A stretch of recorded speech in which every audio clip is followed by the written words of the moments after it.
আলুর রেকর্ড দাম বৃদ্ধিতে চিন্তিত রাজ্য সরকার। সোমবার থেকে চলা আলু ব্যবসায়ীদের ধর্মঘট প্রত্যাহারে তৎপর নবান্ন। রাজ্যের মুখ্য সচিব সিপি গোপালিকার নির্দেশ অনুযায়ী টাস্কফোর্সের সদস্যদের সঙ্গে বৈঠকে জট কাটল বলেই মত টাস্কফোর্সের সদস্য রবীন্দ্রনাথ কোলের। বৃহস্পতিবার থেকে রাজ্যে উঠতে চলেছে প্রগতিশীল আলু ব্যবসায়ী সমিতির ধর্মঘট।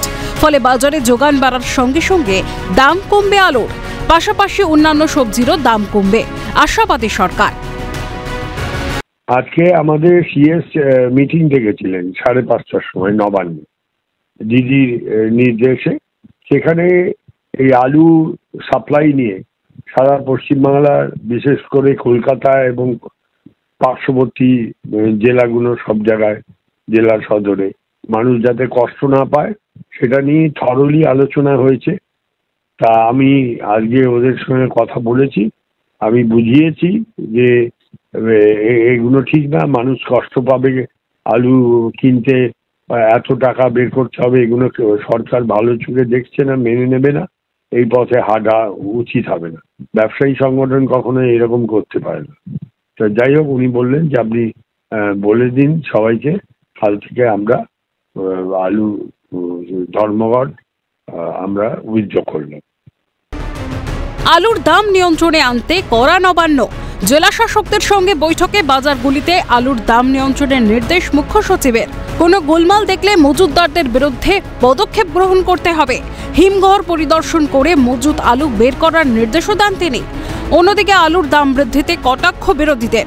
বিজেপি নেতা রাহুল সিনহা বলেন, তৃণমূলী দালাল চক্রের লালসার শিকার আলু ব্যবসায়ীরা, তাই তৃণমূলের দালালদের বিষ দাঁত আগে ভাঙতে হবে মুখ্যমন্ত্রীকে, তবেই দাম নিয়ন্ত্রণে আনা সম্ভব।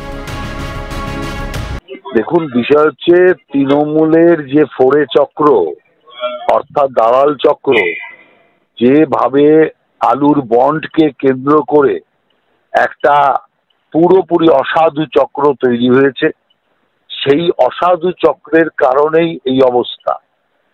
অতএব যতক্ষণ পর্যন্ত সেই তৃণমূলের নেতাদের বিষদাঁত না ভাঙতে পারবেন মুখ্যমন্ত্রী, ততক্ষণ পর্যন্ত এতে কোনো সুরাহা হবে না। তৃণমূলের দালাল চক্রের বিরুদ্ধে ব্যবস্থা নিতে হবে, তবেই বিষয়টা ঠিক হবে।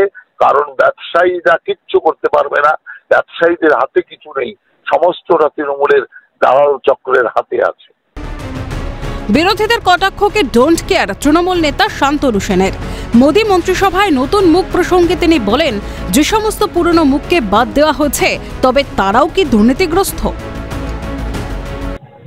ভারতবর্ষের প্রধানমন্ত্রী নরেন্দ্র মোদী তো মন্ত্রিসভায় অনেক নতুন মুখ রেখেছেন পুরনো মন্ত্রীদের বাতিল করে। তার মানে কি তিনি প্রকারান্তরে মেনে নিচ্ছেন যে পুরনো মন্ত্রী যাদের বাদ দিয়েছেন তারা দুর্নীতিগ্রস্ত ছিল? আজকে যখন নিত্য প্রয়োজনীয় জিনিসের দাম গগনচুম্বী, তার অনেকটাই দায় কেন্দ্রীয় সরকারের। পেট্রোল ডিজেলের দাম বৃদ্ধি তার অন্যতম কারণ। তখন কেন্দ্রীয় সরকার কোনো পদক্ষেপ নিচ্ছেন না, মানবিক মুখ্যমন্ত্রী মমতা বন্দ্যোপাধ্যায় পদক্ষেপ নিয়ে দ্রব্যমূল্য বৃদ্ধি নিয়ন্ত্রণ করার চেষ্টা করছেন।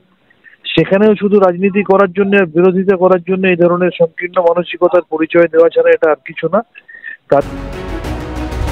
সিপিএম নেতা সুজন চক্রবর্তী উপহাসের সুরে বলেন, নবান্নের গড়া টাস্কফোর্স কোনো কাজেই আসেনি, বরং টাস্কফোর্স যতবার বাজার পরিদর্শনে গিয়েছে তারপরেই শাকসবজি আলুর দাম বৃদ্ধি পেয়েছে।